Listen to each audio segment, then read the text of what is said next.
او به نو دی نشر و اشاعت کې دا خبره مشهوره یا خبره ولو ردوه کچر دی واپس کړه وې دا خبره الى الرسول پیغمبر صلی الله علیه وسلم ته و الى اولی الامر منهم یا هغه خلکو ته چې کوم د کار خلق دي منهم بدوی کی لعلمه الذين نخام خبا دا پیجندل و هغه خلکو یستنبطونه چې تحقیق کوي منهم لدوینا ولولا فضل الله کنوې د الله فضل علیکم بتا سبحانه ورحمته د الله رحمت لتبعتم الشیطان خامخابه تابعداري کړې وې تاسو د شیطان الا قلیلا مگر لګو خلکو الله جل شانه دی آیت مبارکه کې فرمایي کله چې دی منافقانو ته څه خبر راشي هغه د امن خبري او کده یری خبري نو دی هغه خوري پکار دی لداوه چې د صحابه او ته مشرانو ته حواله کړي وي یا پیغمبر صلی الله علیه وسلم ته حواله کړي وي غیب دی خهل رئیسته وي دا خدای الله جل شانو فضل و کرم دی چې قران موجود دی یا پیغمبر صلی الله علیه وسلم موجود دی غني تاسو خلکو به د شیطان تابعداري کړي وي ان لکشن خلک به بچي وي پتاسو الله جل شانو فرمایي اذا جاءهم امر من الامن او الخوف اذاعوا به کله جديد د یو خبر راشي د امن یا د یری نو دی دا غي نشر اشاعت کې څه مطلب دی مطلب دا دی چې صحابه کرام رضی الله عنهم اجمعین اغي بلاړ نبی رسول الله به اولېګل یو جنگ د پاره نو د اغي چې به کم خبر چا چرته راوړو د منافقانو باغ خورو که اغي ته به شکست شوو که خبر به د شکست راغی او که خبر به د امن راغی د ګټې براغه خو دی با خبر ډیر زیاته خوراک لدی منافقانو او د اغي نقصان داو چې کچرته دی به دا خبره کرشتیا و که دروغ وا خو جدا خبره ده خو چې دا خبره منافقانو خوراک لا نو دی به نقصان داو مسلمانانو ته چې کافر او مسلمانان دا خو دوا مخالف ګروپونه دی یو بل نو د یو کمزورواله د بل طاقت او د بل طاقت د دې بل سو کمزوري و نه کدی به چې مسلمانانو بیل دا خبره به خوراک ل چې مسلمانانو خو مغلوب شو جنگ بیلو نو دلته چې کوم مسلمانانو د غزلونه به اوغرزید او کوي به چې مسلمانانو وګټله نکله ناکله به دې د افواغان خورولې چې مسلمانانو په ششو پنځ کې حکم چې با هغه مسلمانانو چې کشران صحابه کرامو دا غزلونه به هغه په دې باندې باغی ته سره رسیدو تکلیف رسیدو ځکه چې کله ناکله به اغي ته شکست شوو او تکلیف پوت رسیدل او دلته منافقانو خبره خوره کړې وې دي وګټل مسلمانانو او بل چې دا به وي چې وګټل یا بیل مسلمانانو نو دی کې به د کافر ته خبر ملاوي دو چې را د مسلمانانو څه پوزیشن دی اغي ته به پته ولګي نه د اغي موافق په بیا د مسلمان خلاف اغي تیارې کو الله جل شانو فرمایل چې د سیمه کوي تاسو ته یو خبر راشي نه هغه خبر ډنډوره کوي ما بلکې لک صبر کوي هغه پیغمبر ته حواله کوي یې مشرانو صحابو ته حواله کوي هغه خلک تی چې یا پیغمبر ته خدا الله وحی راځي هغه صحابه چې موجود دي دا او خيار دي جنگ په اصول باندې پويږي دا خبر خورول دون نقصان نو دا خبر خورول چې لکه د مسلمان د فتح خبر چا تراشي دا خو خوشاله سیز دی خو بیا الله جل شانو من کړولې دی وجنه من کړ چې دی خوې خراب نشي هغه خوې دا خراب نشي چې ټول عمر به بیا چې چانه څه خبره اوري بس خوري به خبره اوري خوري به خبره اوري خوري به او دا ډېر غټ نقصان دی یا ایها الذين امنوا سوره حجرات کې الله فرمای ان جاءكم فاسق بنبأ فتبينوا ان تصيبوا قوما بجهاله فتصبحوا على ما فعلتم نادمين بلا تحقیق تاسو خبره مخوروي کله ناکله بس یو خبر راشي یو نه ووري او بس لسو ته بیا رسولي لکه لکه په آرام کې نه ته ول د دې خبره تحقیق وکړي چې واقعي خبره د صدق نه ده دا دلته چې زموږ په معاشره کې څومره جګړې کیږي او د پیوبل من خلک ډزې کوي ایوبل وجني او د دشمنۍ جوړ شي د دې په شا باندې وګوره اکثر صرف هغه خبرونه موجودي چې هغه افواګانی اکثر داسې شوي دي چې افوا موجودي د هغې د وجې په بل باندې ډزو کې الله جل شانو فرمای چې تاسو له پکارو چې دا خبرم پیغمبر صلی الله علیه وسلم ته حواله کړی وي چې مسلمانانو جنگ وګټو یا بیلو یا هم د مشرانو صحابه ابوبکر صدیق موجود دی، حضرت عمر موجود دی، عثمان موجود دی، علی موجود دی رضی الله عنهم، دا لوی لوی صحابه کرام موجود دي، هغه علما موجود دي په صحابه کرامو کې. نو تاسو ولې په خپل سر باندې مسلې حل کوئ او خبره ته څنګه راشي بیا بس ډنګ مو ورکړی په ټوله معاشره کې خوره کړي خبره داسې مه کوئ. دا د دې معاشرې د خلکو طبیعت دی. ګورئ ښه د دې معاشرې د خلکو طبیعت دا دی چې خبره واوري یو ځای کې بیا رسولي بل ځای ته ټینګېږي نه. دا عادت که په تاسو کې نه وي او که په تاسو کې بچا کې مي که نه دا عادت ته نن ځان نه وباسي. یو څوک خبرې خورئ نه بس چې کومه خبره وشي هغه خلک په ځای هغه پرېږدي. ځکه نبي علیه السلام فرمایي المجالس بالامانه، مجلسونه چې دا یو امانتي. مطلب څه دی؟ مطلب دا دی چې کوم مجلس کې کومه خبره واوري د راز خبره ونه هغه څوک بار نه وباسي چې خلکو ته یې بیا وکړي. داسې نه کوي بلکې هغه ځان سره راز وساتي. ځکه په دې باندې انتظامي امور خرابېږي. او ځکه خو دا صحابه کرام الله جل شانو دلته دا آیت مبارکه راولې وو، دا منافقان دای پکې ټارګټ کړه او څه فرمایل چې داسې مه کوئ، داسې مه کوئ. مراد او مطلب خو دې آیت مبارکه منافقان دي، خو صحابو ته پکې دا خونه خوده چې ګورئ تاسو چېرته راز پاش نه کوئ د مسلمانانو، د خپل مجالسو رازونه مه پاش کوئ. ولې؟ په دې چې ستاسو کوم انتظامي امور دي، اجتماعي امور دي، هغه خرابېږي. ستاسو روب داب او ستاسو دبدبه په کافر باندې هغې ته نقصان رسي او ستاسو چې کوم طاقت دی هغې ته پې نقصان رسي. نو دا ډېر غلط کار دی. د یو ځای خبرې بل ځای ته رسول، د بل ځای ته بل ځای ته رسول. اوس بیا یو حدیث را یاد شو،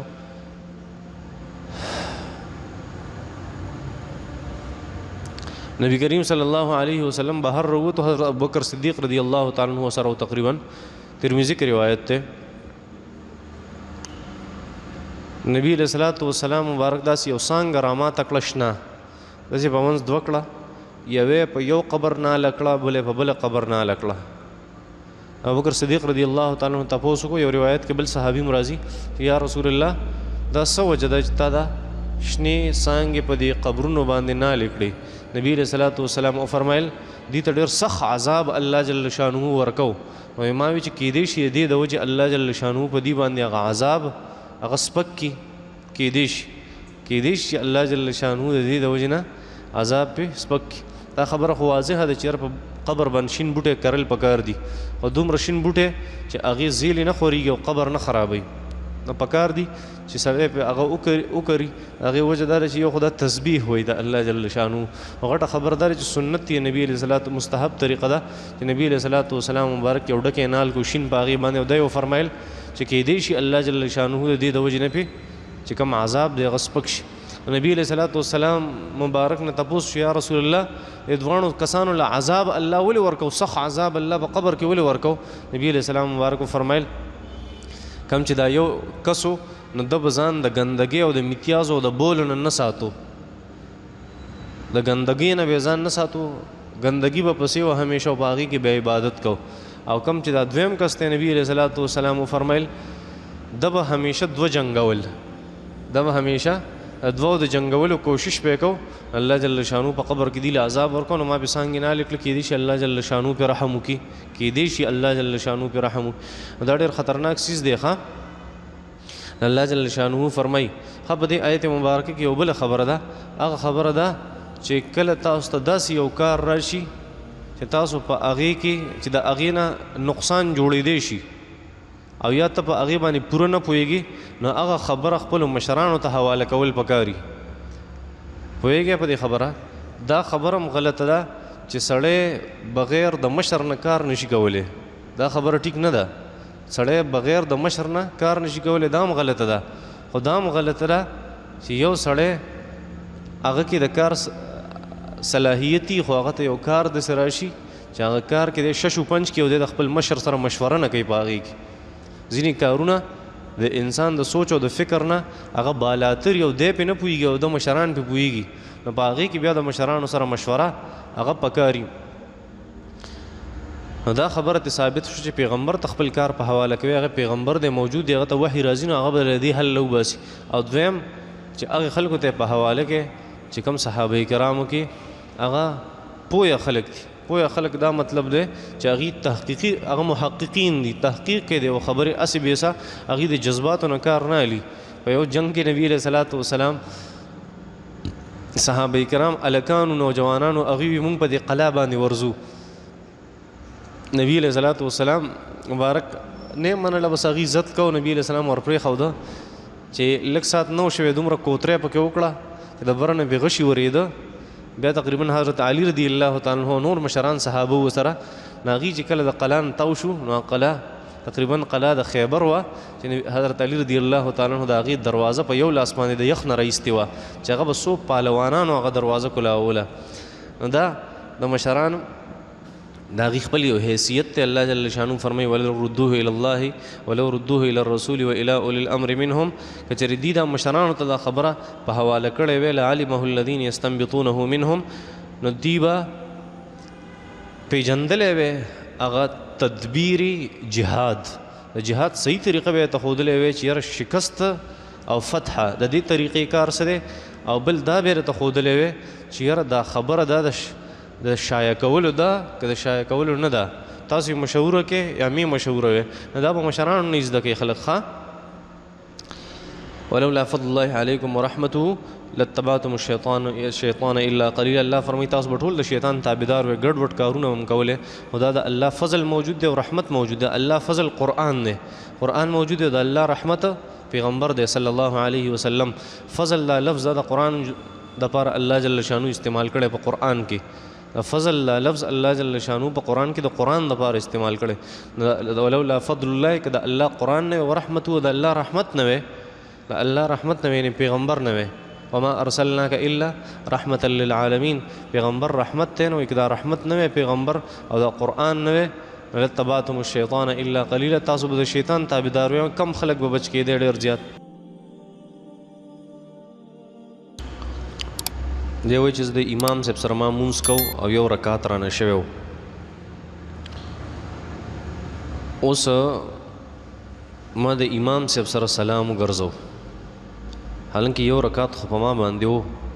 بیا ما مونځ دوباره راوګرځو. دا طریقه مې صحیح کړې ده که مې صحیح نه ده کړې؟ نو کار دې کړی دی بس ټیک دې کړی، مونځ دې راګرځولی او په تا باندې مونځ راګرځول نه و.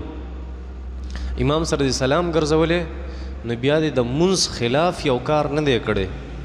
نو بس ودرېږه په هغه ځای باندې او هغه یو رکعت وکړه. که د هغه ځای نه پاسېدلی نه وي یا داسې یو کار دې نه و کړی چې هغه د مونځ منافي و، خوراک او څښاک او خبرې، یا د هغه ځای نه تللی نه وي، داسې کارونه دې نه و کړي، نو بیا په هغه ځای باندې چې رایاد شو ته فرض که ذکر اذکار دې کول د مونځ نه بس او رایاد شو ته سیده ودرېږه او هغه یو رکعت هغه به دې کړی وی او بیا به دې سجده سهوه کړی وی. داسې پکار وه. تا مونځ دوباره راګرځولی بس ښه دې کړي. کله چې زه غسل کومه یو زنانه ده او وایي چې زه کله غسل کومه زه ډېرې زیاتې اوبه ضایع کومه، ځکه زما د شک بیماري ده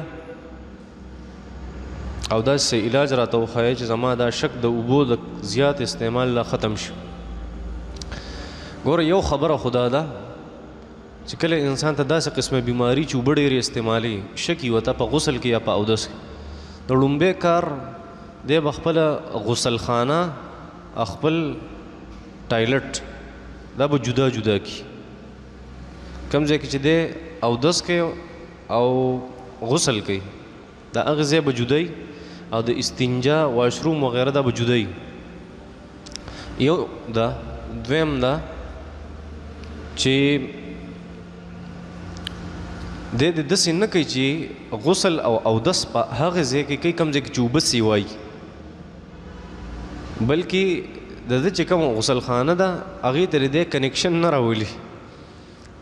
یا داسې ځای کې د دی غسل او اودس کوي چې هلته اوبه نه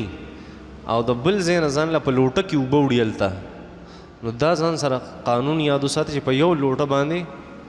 بس استنجا او چارندام دواړه کوه او په یو بالټي باندې غسل کوه، بس د دې نه سیوا به بالکل نه استعمالې. دا عادت ځان له جوړ کا، ځکه چې اوبه څومره سیوایي نو بیا سړی استعمالوي هغومره، چې اوبه بیا ختم شي بس سړی وایي بس دی نو ټیک شو. او درېیمه خبره دا ده چې که ته وایې چې یاره زما غسل دی او پوره ونه شو نو بیا دا وایه چې یاره زما کم عمل پوره دی چې لا غسل به مې پوره شي قبلونکی خو الله دی زما نور کم عمل پوره دی زما مونځ ټیک دی زما نور عبادت ټیک دی پوره دی نه پوره چرته کیدی شي زما نور عملونه هم ناقص دي دا هم ناقص دی بس الله قبلونکی دی او آخري خبره هغه ده چې بس کله د داسې شک راځي که نه شیطان ته وایه که نه وستا په دې کې څه کار دی زه ته بیا اودس او په غسل کې ورته ودرېږم زما الله دی ما باندې پوهه دی دا چې کله داسې ضد شروع کړي بیا شیطان هېڅ هم نشي کولی او خیر دا ذهني او کمزوري ده دا شک ذهني او کمزوري د دماغو نو بعضې ډاکټرانو نه ما دا م اورېدلي چې هغوی وایي دې سره د طاقت څه دوایي استعمالوي نو ښه به وي ځکه دا دماغو کمزوري هم کیدی شي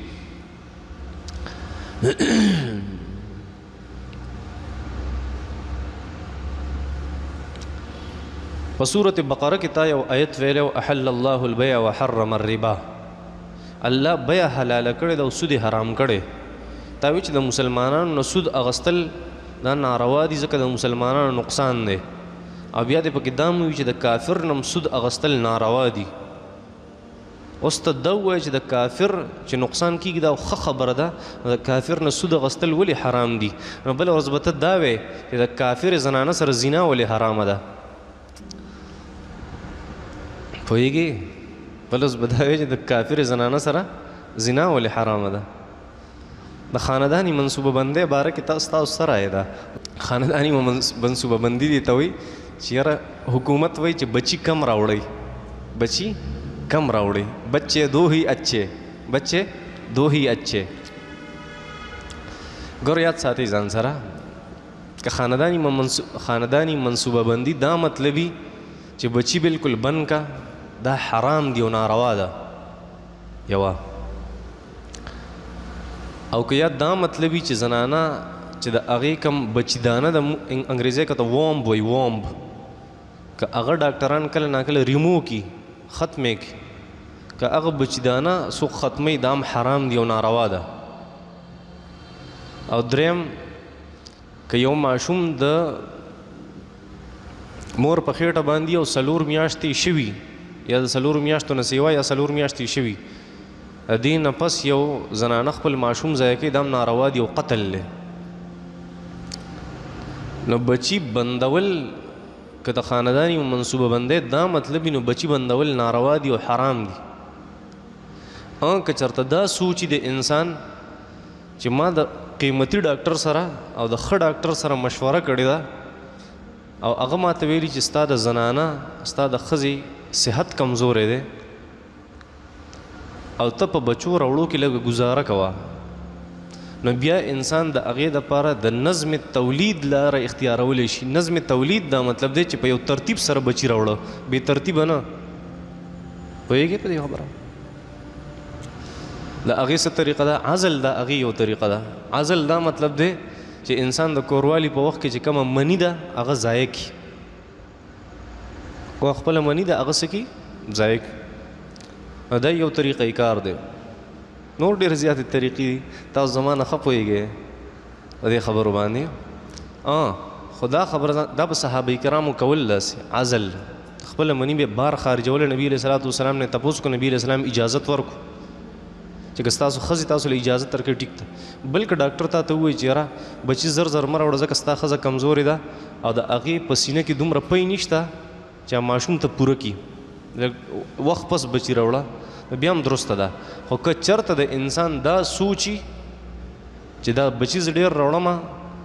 نو بیا به دې له رزق څوک ورکوي دا هم ناروا او حرام دي الله جل شانو قرآن کې دې تذکره کړې ده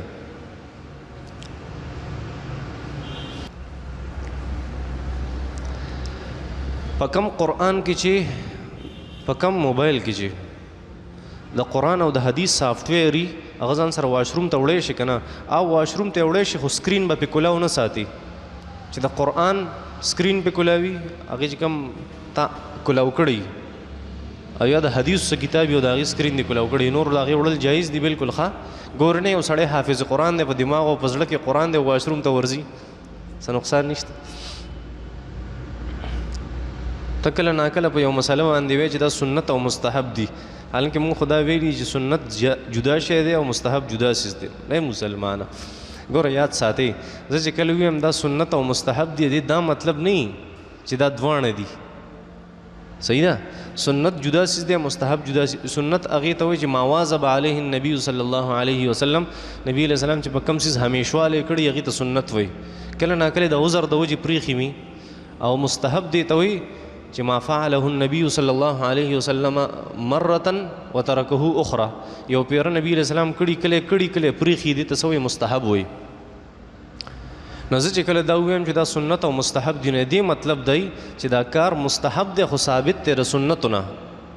دا کار مستحب دی ثواب پې ملاویږي خو ثابت ته کوم ځای نه دی د سنتو نه ثابت دی د حدیثو نه ثابت نور سنت او مستحب جدا سیز دی ښه